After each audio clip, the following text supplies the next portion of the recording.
Garis polisi terpasang di sebuah wahana rumah hantu di pusat perbelanjaan Tulung Agung setelah seorang pengunjung meninggal dunia. Berdasarkan hasil penyelidikan awal, korban seorang perempuan 38 tahun masuk ke wahana rumah hantu bersama rekannya. Sekitar 3 menit kemudian korban keluar dari wahana dan tiba-tiba terjatuh pingsan hingga wajahnya terbentur kursi kayu. Ketika petugas medis tiba di lokasi dan melakukan pemeriksaan, korban sudah meninggal dunia. Polisi masih memeriksa saksi-saksi untuk mengetahui penyebab kematian korban, termasuk riwayat penyakit korban. Dugaan penyebabnya masih kita laksanakan atau lakukan pemeriksaan lebih lanjut dari tim medis Dr. Iska. Memiliki riwayat penyakit atau belum? Kita belum bisa memastikan punya riwayat atau tidaknya, kita masih nunggu hasil dari pihak medis atau dari pihak kesehatan. Jenazah korban telah diserahkan ke pihak keluarga untuk dimakamkan, sementara polisi masih menyelidiki kasus ini. Dari Tulung Agung, Jawa Timur, Anang Agus Faisal, iNews melaporkan. Topi buka Pak, topi Pak.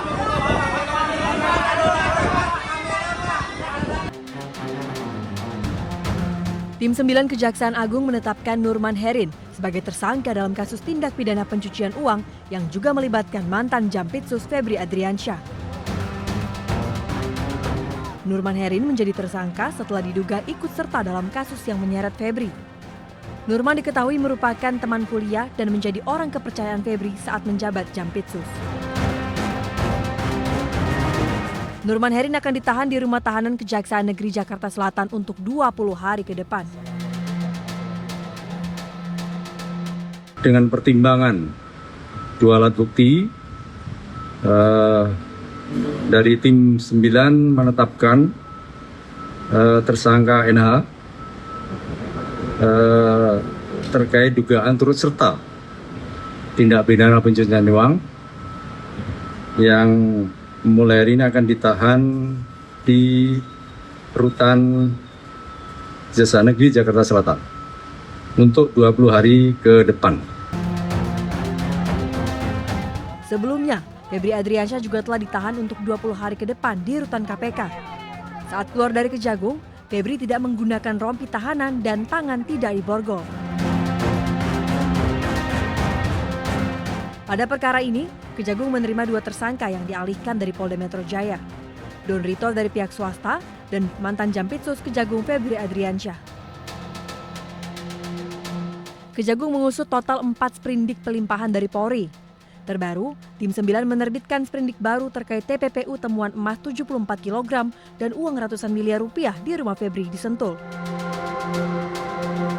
Sedangkan 3 sprindik lain adalah kasus dugaan korupsi Asabri, Krakatau Steel, dan pengadaan batubara PLTU yang sempat menyebabkan pemadaman listrik.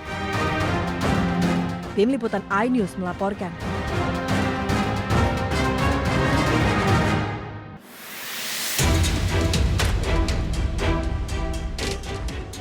Polda Metro Jaya terus mendalami penyebab kematian Sutrimo. Sutrimon ditemukan meninggal dalam kondisi tak wajar dengan mulut berbusa di depan klinik Jalan Ramat Pela, Kebayoran Baru, Jakarta Selatan. Meski belum menerima laporan resmi terkait kasus ini, namun polisi tengah menyelidiki dan mengumpulkan bukti baik di TKP maupun pencarian bukti dan informasi di sepanjang lokasi terkait kasus ini. Nah, Polda Metro Jaya pasti akan mendalami informasi sekecil apapun, apalagi terkait tentang hilangnya nyawa seseorang. Apakah itu wajar atau tidak wajar? Ini masih didalami. Pasti nanti kami akan sampaikan kepada teman-teman sekalian update terkini. Tapi yang paling utama adalah kami berterima kasih ada informasi ini berawal dari teman-teman media ataupun penggiat-penggiat media sosial. Sekecil apapun informasi pasti akan didalami oleh Polda Metro Jaya. Sebelumnya, Kamis minggu lalu, Sutrimo ditemukan warga dalam kondisi tak sadarkan diri dan mulut berbusa di halaman klinik Morden. Korban sempat dilarikan warga ke Rumah Sakit Muhammadiyah di Taman Puring, Kebayoran Baru, namun nyawanya tak tertolong. Dikabarkan sebelum meninggal, Sutrimo sempat menelpon saudaranya dan mengeluhkan sakit di bagian lambung. Dari Jakarta, tim liputan iNews melaporkan. Karo SDM, dia saya kasih penjelasan dia main handphone itu. Tolong dicatat, Korwil Kabupaten Kayong Utara Adi Afrianto. Siap, Pak. Saya minta yang bersangkutan dipindah ke Papua. Kepala Badan Gizi Nasional Sudaryono menegur keras seorang pegawai yang kedapatan bermain ponsel saat rapat koordinasi nasional secara daring berlangsung pada Kamis. Sudaryono mendadak menghentikan paparan setelah melihat koordinator wilayah Kayong Utara, Adi Afrianto, yang dinilai tidak fokus dan diduga bermain ponsel. Tak hanya memberikan teguran, dirinya juga langsung memerintahkan agar pegawai tersebut dipindah tugaskan ke Papua. Ini ada Korwil, siapa nih? Korwil Kabupaten Kayong Utara, siapa namanya? Adi Arfianto. Karo SDM, dia saya kasih penjelasan dia main handphone itu. Tolong dicatat, Korwil Kabupaten Kayong Utara Adi Afrianto. Siap, Pak. Saya minta yang bersangkutan dipindah ke Papua. Ya. Siap. Segera. Tolong diberi surat teguran, surat peringatan 1, 3 kali surat peringatan pecat.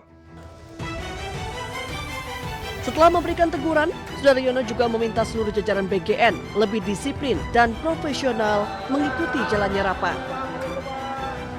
Bahkan ia menegaskan, jika terus mengulang ketidakdisiplinannya, ia tak segan memecat pegawai tersebut.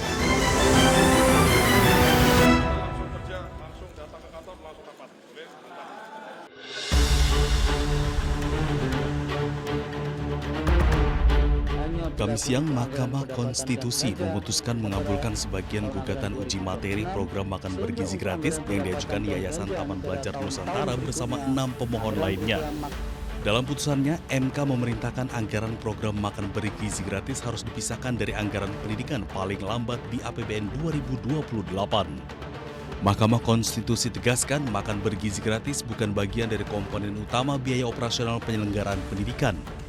Hanya berlaku untuk anggaran pendapatan dan belanja negara tahun anggaran 2026, sehingga untuk anggaran pendapatan dan belanja negara tahun-tahun berikutnya, anggaran program makan bergizi yang bukan merupakan komponen utama pendidikan dipisah atau tidak menjadi bagian dari anggaran operasional penyelenggaraan pendidikan, dan pemisahan dimaksud berlaku paling lambat dalam anggaran pendapatan dan belanja negara tahun anggaran 2028.